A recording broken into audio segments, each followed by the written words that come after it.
ಭಾರತ ಹಾಗೂ ಪಾಕಿಸ್ತಾನ ನಡುವೆ ಯುದ್ಧ ನಡೆದ ಬಳಿಕ ಸಾಕಷ್ಟು ಪರಿಣಾಮಗಳು ಕಂಡು ಬಂದಿತ್ತು. ಇದರಲ್ಲಿ ಸಾಕಷ್ಟು ಪರಿಣಾಮವನ್ನ ಎದುರಿಸಿದ್ದಂತ ಅಂದ್ರೆ ಒಂದು ಸಿಹಿ ತಿನಿಸು, ಅದು ಪ್ರಖ್ಯಾತ ಮೈಸೂರು ಪಾಕ್. ನಾನೀಗ ಮೈಸೂರಿನ ಸಯ್ಯಾಜಿಯವರ ರಸ್ತೆಯಲ್ಲಿರುವಂತಹ ಪ್ರಖ್ಯಾತ ಗುರು ಸ್ವೀಟ್ಸ್ ಅಂಗಡಿಯ ಮುಂಭಾಗದಲ್ಲಿ ಇದ್ದೀನಿ. ನೀವು ದೃಶ್ಯದಲ್ಲಿ ಗಮನಿಸ್ತಿರ್ಬೋದು. ಸದ್ಯ ಈ ಒಂದು ಮೈಸೂರು ಪಾಕ್ ಹುಟ್ಟು ಮೈಸೂರಿನಲ್ಲೇ ಆಗಿದ್ದು, ಆದ್ರೆ ಈಗ ಸದ್ಯ ಆ ಇಡೀ ದೇಶ ವಿದೇಶದಲ್ಲೂ ಕೂಡ ಜನಜನಿತ ಆಗಿರುವಂತಹ ಮೈಸೂರು ಪಾಕ್ ಈ ಒಂದು ಸಿಹಿ ತಿನಿಸು ಈಗ ಸದ್ಯ ಸಾಕಷ್ಟು ವಿವಾದದ ಕೇಂದ್ರ ಆಗ್ತಿದೆ. ಕಾರಣ, ಸಾಮಾಜಿಕ ಜಾಲತಾಣದಲ್ಲಿ ಹಲವರು ಪಾಕ್ ಹೆಸರು ಬೇಡ, ಅದ್ರ ಬದಲು ಶ್ರೀ ಅಂತ ಬಳಸಿ ಅಂತ ಹೇಳುವಂತ ಕೆಲಸಕ್ಕೆ ಮುಂದಾಗ್ತಿದ್ದಾರೆ. ಇನ್ನು ಮೈಸೂರು ಪಾಕ್ನ ಇತಿಹಾಸವನ್ನ ಗಮನಿಸೋದಾದ್ರೆ, ನೀವು ಗುರು ಸ್ವೀಟ್ನ ಅಂಗಡಿಯ ಒಳಗಡೆ ಇದ್ದೀರಿ, ನೀವು ಇಲ್ಲಿ ಅದರ ಇತಿಹಾಸವನ್ನು ಗಮನಿಸಬಹುದು. 1935ರಲ್ಲಿ ರಾಜ ಋಷಿ ನಾಲ್ವಡಿ ಕೃಷ್ಣರಾಜ ಒಡೆಯರ್ ಅವರು ವಿಶೇಷವಾದ ಸಿಹಿ ಖಾದ್ಯವನ್ನ ಸವಿಯುವಂತಹ ಬಯಕೆಯನ್ನ ವ್ಯಕ್ತಪಡಿಸ್ತಾರೆ.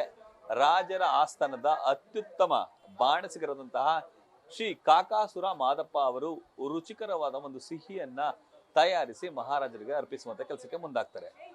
ನಾಲ್ವಡಿ ಕೃಷ್ಣರಾಜ ಒಡೆಯರ್ ಅವರು ಸಿಹಿಯನ್ನ ಸವಿದು ಸಂಭ್ರಮವನ್ನ ಪಡ್ತಾರೆ. ಸಂಭ್ರಮವನ್ನ ಪಟ್ಟಂತಹ ಆ ಒಂದು ಉತ್ಕೃಷ್ಟವಾದ ರುಚಿಯುಳ್ಳ ಸಿಹಿ ತಿನಿಸಿಗೆ ಮಹಾರಾಜರು ಮೈಸೂರು ಪಾಕ ಅಂತ ಹೇಳಿ ನಾಮಕರಣವನ್ನ ಮಾಡುವಂತ ಕೆಲಸಕ್ಕೆ ಮುಂದಾಗ್ತಾರೆ. 1936ರಲ್ಲಿ ಶ್ರೀ ಕಾಕಾಸುರ ಮಾದಪ್ಪನವರು ಅಶೋಕ ರಸ್ತೆಯಲ್ಲಿ ದೇಶಿ ಕೇಂದ್ರ ಸ್ವೀಟ್ ಸ್ಟಾಲ್ ಅಂತ ಹೇಳಿ ಮೊದಲಿಗೆ ಆರಂಭಿಸುವಂತ ಕೆಲಸಕ್ಕೆ ಮುಂದಾಗ್ತಾರೆ.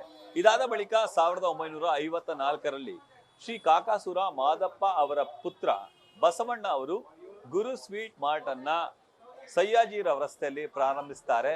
ಆ ಸ್ಥಳದಲ್ಲೇ ಸದ್ಯ ನಾವೀಗ ಇದ್ದೀವಿ. ಕಾಕಾಸುರ ಮಾದಪ್ಪ ಅವರ ಉತ್ತರಾಧಿಕಾರಿಗಳು ಸದ್ಯ ಈ ಒಂದು ಸಿಹಿ ಅಂಗಡಿಯನ್ನ ನಡೆಸುವಂತ ಕೆಲಸಕ್ಕೆ ಮುಂದಾಗ್ತಾರೆ. ಪ್ರಮುಖವಾಗಿ ಈ ಒಂದು ಮೈಸೂರು ಪಾಕ್ ಹುಟ್ಟು ಹೇಗಾಯ್ತು ಅಂತಂದ್ರೆ, ಕಾಕಾಸುರ ಮಾದಪ್ಪ ಅವರು ನಾಲ್ವಡಿ ಕೃಷ್ಣರಾಜ ಒಡೆಯರ್ ಅವರಿಗೆ ಸಿಹಿ ತಿನಿಸನ್ನ ಮಾಡಬೇಕು ಅನ್ನೋ ಉದ್ದೇಶದಿಂದಾಗಿ ಕಡಲೆ ಹಿಟ್ಟು, ಬಿಸಿ ಬಿಸಿಯಾದ ಬೆಣ್ಣೆಯ ತುಪ್ಪ ಹಾಗೂ ಬೆಲ್ಲ ಜೊತೆಗೆ ಸಕ್ಕರೆ ಎಲ್ಲವನ್ನು ಕೂಡ ಮಿಶ್ರಣ ಮಾಡಿ ಅದನ್ನ ಖಾದ್ಯವನ್ನ ತಯಾರಿಸಿದ್ರು. ಆ ಖಾದ್ಯವೇ ಮೈಸೂರು ಪಾಕ ಆಗಿ ಮರು ನಾಮಕರಣವನ್ನ ಪಡೆದುಕೊಳ್ತು. ಅಂದ್ರೆ ನಾಲ್ವಡಿ ಕೃಷ್ಣರಾಜ ಒಡೆಯರು ಅದಕ್ಕೆ ಮೈಸೂರು ಪಾಕ ಅಂತ ಹೇಳಿ ನಾಮಕರಣವನ್ನು ಮಾಡಿದ್ರು. ಆದ್ರೆ ಭಾರತ ಪಾಕಿಸ್ತಾನ ಯುದ್ಧ ನಡೆದ ಬಳಿಕ ಅದನ್ನ ಕೆಲವರು ತಪ್ಪಾಗಿ ಅರ್ಥೈಸ್ಕೊಂಡು, ಅಂದ್ರೆ ಪಾಕವನ್ನ ಪಾಕ್ ಅಂತ ಹೇಳಿ ಅರ್ಥೈಸ್ಕೊಂಡು ಸದ್ಯ ಈಗ ವಿವಾದವನ್ನ ಮಾಡುವಂತ ಕೆಲಸಕ್ಕೆ ಸಾಮಾಜಿಕ ಜಾಲತಾಣದಲ್ಲಿ ಮುಂದಾಗಿದ್ದಾರೆ. ಪಾಕ್ ಹೆಸರನ್ನ ಕಿತ್ತು ಹಾಕಿ ಮೈಸೂರು ಶ್ರೀ ಅಂತ ಹೇಳಿ ಇಡಬೇಕು ಅಂತ ಹೇಳಿ ಸಾಕಷ್ಟು ಹಲವು ಕಾಮೆಂಟ್ ಗಳನ್ನ ಹಾಕುವಂತ ಕೆಲಸಕ್ಕೆ ಮುಂದಾಗ್ತಿದ್ದಾರೆ. ಇದ್ರ ಜೊತೆಗೆ ಹಲವರು ಕೂಡ ಅದೇ ಅಭಿಪ್ರಾಯವನ್ನ ವ್ಯಕ್ತಪಡಿಸಿದ್ದಾರೆ. ವಿದೇಶದಲ್ಲಿ ಇರುವವರು ಪಾಕ್ ಅಂತ ಹೇಳಿ ಆ ಸಿಹಿ ತಿನಿಸನ್ನ ಹೆಸರನ್ನ ಬಳಸ್ತಾರೆ ಅನ್ನೋ ಕಾರಣಕ್ಕಾಗಿ ಮೈಸೂರು ಶ್ರೀ ಅಂತ ಹೇಳಿ ಬಳಸಿ ಅಂತ ಹೇಳಿ ಸಾಕಷ್ಟು ಮಂದಿ ಹೇಳುವಂತ ಕೆಲಸಕ್ಕೆ ಮುಂದಾಗ್ತಾರೆ. ಈ ಕುರಿತು ಈ ಒಂದು ಗುರು ಸ್ವೀಟ್ ನ ಮಾಲೀಕರು ಏನ್ ಹೇಳ್ತಾರೆ, ಬನ್ನಿ ಅವ್ರನ್ನ ಕೇಳೋಣ. ಸರ್, ಸದ್ಯ 100 ವರ್ಷಗಳಿಂದ ಮೈಸೂರು ಪಾಕನ ತಯಾರು ಮಾಡ್ಕೊಂಡು ಬರ್ತಿದ್ದೀರಿ ಸರ್. ಈವರೆಗೆ ಮೈಸೂರು ಪಾಕ ಅಂತಾನೆ ಇತ್ತು, ಮೈಸೂರು ಪಾಕ್ ಅಂತಾನೆ ಕರಿತಿದ್ರು. ಬಟ್ ಈಗ ಮೈಸೂರು ಶ್ರೀ ಅಂತ ಕರಿಬೇಕು ಅಂತ ಹೇಳಿ ಹಲವರ ಅಭಿಪ್ರಾಯ ವ್ಯಕ್ತಪಡಿಸಿದ್ದಾರೆ. ನಿಮ್ಗೆ ಅಂಗಡಿಗೆ ಬಂದವರು ಕೇಳ್ತಾರೆ ಸರ್ ಏನಾದ್ರು? ಇವತ್ತವರೆಗೂ ಸರ್, ಇವತ್ತಲ್ಲ ಇನ್ನು ಮುಂದಕ್ಕೂ ಕೇಳಲ್ಲ ಸರ್. ಅದನ್ನು ಹೆಸರು ನೀವು ಹೆಸರು ಹೇಗೆ ದಡಂಬ ಬದಲಾಯಿಸಿದ ತಕ್ಷಣ ಅದು ನೀವು ಎಲ್ಲಿಂದ ಎಲ್ಲಿಗೆ ಹೋದ್ರು ಅದು ನೋಡಿದ ತಕ್ಷಣನೇ ಹೆಸರು ನೋಡೋದು ಬೇಕಾಗಿಲ್ಲ, ಮಾಡಿರೋಂಥ ಸ್ವೀಟ್ ನೋಡಿದ್ರೇ ಗೊತ್ತಾಗತ್ತೆ ಅದು ಮೈಸೂರು ಪಾಕ್ ಅನ್ನೋದು.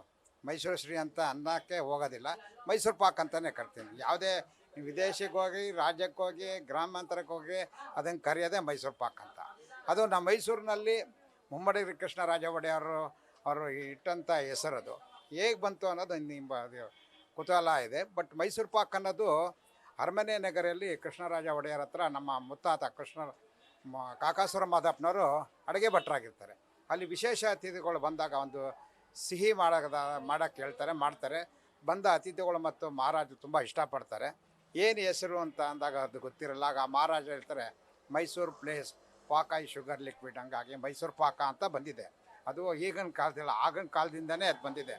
ಅದು ಈಗಲೂ ಅದನ್ನು ಮುಂದುವರ್ಸ್ಕೊಂಡು ಹೋಗ್ತೀವಿ. ಇನ್ನು ಎಷ್ಟೇ ವರ್ಷದ ಅಳಿಸೋಕ್ಕಾಗೋದಿಲ್ಲ ಸರ್.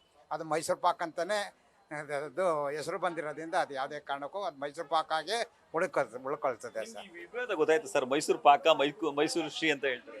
ಹೌದು, ಮೈಸೂರು ಪಾಕ ಅಂತ ಅನ್ನೋದು ಈಗ ಅದು ಪಾಕ ಅನ್ನೋದನ್ನು ಈಗ ಇದು ಸ್ವಲ್ಪ ಗಲಾಟೆ ಆದಮೇಲೆ ಸ್ವಲ್ಪ ಇದು ಅಂತ ಇದು ಮಾಡ್ತಾರೆ. ಕೆಲವರು ನಾರ್ತ್ ಇದರೊಳಗೆ ಯಾರೊಬ್ಬರು ಅದು ಮೈಸೂರು ಶ್ರೀ ಅಂತಲೇ ಏನೋ ಇದು ಮಾಡ್ಕೊಂಡಿದ್ದಾರೆ. ಅದು ಅವರು ಇಷ್ಟಪಟ್ಟಿದ್ದು. ಅವರು ಇದು ನಮ್ಮ ಅಭ್ಯಂತರ ಏನಿಲ್ಲ, ಅವ್ರು ಏನಾರು ಮಾಡ್ಕೊಳ್ಳಿ. ಆದರೆ ನಾವು ಹೇಳೋದೇನಾದ್ರು ಮೂಲ ಏನು ಹೆಸರಿದೆ ಅದನ್ನು ನಾವು ಉಳಿಸ್ಕೊಂಡು ಹೋಗ್ತೀವಿ. ಎಲ್ಲ ನಾವು ಒಬ್ಬರು ಚೇಂಜ್ ಮಾಡ್ತಾನೆ ಎಲ್ಲರೂ ಚೇಂಜ್ ಮಾಡೋಕ್ಕಾಗಲ್ಲ. ಅದನ್ನೇ ಎಲ್ಲರೂ ಉಳಿಸ್ಕೊಂಡು ಹೋಗ್ತಾರೆ. ಉಳಿಸ್ಕೊಂಡು ಹೋಗ್ತೀವಿ, ಉಳಿಸ್ಕೊಂಡು ಹೋಗಿ ಅಂತ ನಾವು ಹೇಳ್ತೀವಿ ಸರ್.